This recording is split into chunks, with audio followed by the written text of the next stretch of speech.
اعوذ باللہ من الشیطان الرجیم بسم اللہ الرحمن الرحیم۔ قرآن کریم کے اصول اور تقسیم السورت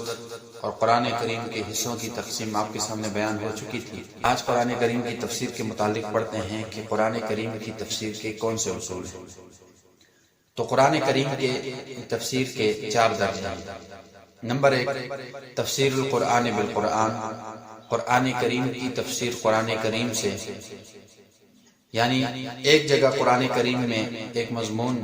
مجملاً بیان ہوتا ہے، دوسری جگہ اس کی تفصیل موجود ہوتی ہے، تو یہ سب سے بہترین تفسیر ہے قرآن کریم کی، جو قرآن کریم دوسری جگہ خود وضاحت کرتا ہے۔ اور دوسری تفسیر، تفسیر القرآن بالحدیث، کہ قرآن کریم کی تفسیر نبی کریم صلی اللہ علیہ وسلم کے فرمان عالی شان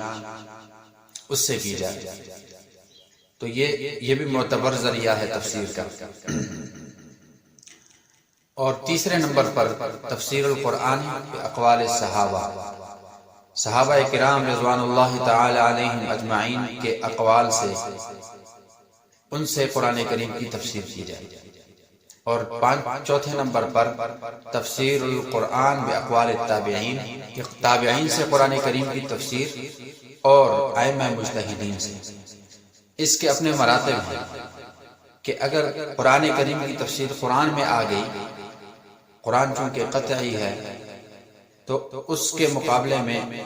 اگلی 3 تفسیروں کی ضرورت نہیں پڑے گی۔ اور اگر قرآن کریم میں اس کی تفسیر موجود نہیں ہے اور نبی کریم صلی اللہ علیہ وسلم کی فرمودات، آپ علیہ الصلوۃ والسلام کی فرمان عالی شان میں اس کی تفسیر آ گئی، تو پھر آگے جانے کی ضرورت نہیں ہے، بس اسی تفسیر کے اوپر اکتفا ہوگا۔ اور جب نبی کریم صلی اللہ علیہ وسلم کی احادیث میں بھی اس کی تفصیل نہیں ملتی، تو پھر صحابہ کرام رضوان اللہ تعالی علیہم اجمعین، جو اس امت کے سب سے پہلے شاگرد تھے نبی علیہ الصلوۃ والسلام کے،